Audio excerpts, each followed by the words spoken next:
Hello and welcome. My name is Bosco Kane and my student ID is 1006214655.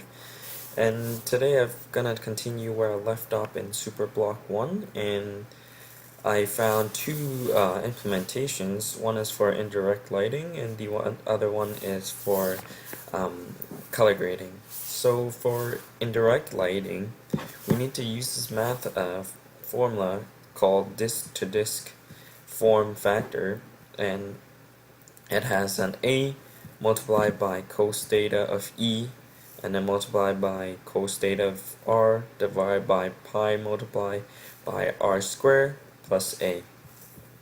And for the shader part, we need to have a return type of float and the function called form factor, and it takes in a vec3 v, a float d2, vec3 receiver normal, vec3 emitter normal, and a float emitter area, and we apply this formula into this function to get the result that we want.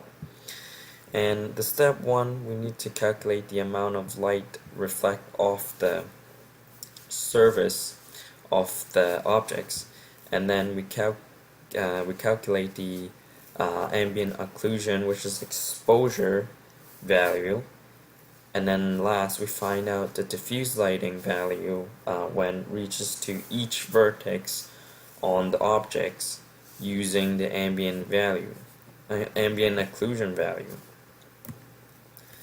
And for color grading wise, we first need to create the lookup table, which is 3D texture, and load it into the program, create a required function and shader, and then the function is called get color graded color, and then it takes in a raw color. And for shader wise, we set up a uniform sampler 2D called texture map, sampler 3D called color grading loot, a vec2 texture coordinate, float loot size equals to 16, vec3 scale equals to vec3 loot size minus 1 divided by loot size, vec3 offset equals to vec3 1 divided by 2 multiplied by loot size. And then the main, we set up a vec4 raw color equals to the texture using texture 2D function, and takes in the texture map and the texture coordinates. And then for the out color, we use the texture 3D function and takes in the color grading loot and the scale multiplied by the raw color in XYZ direction, and add on the offsets.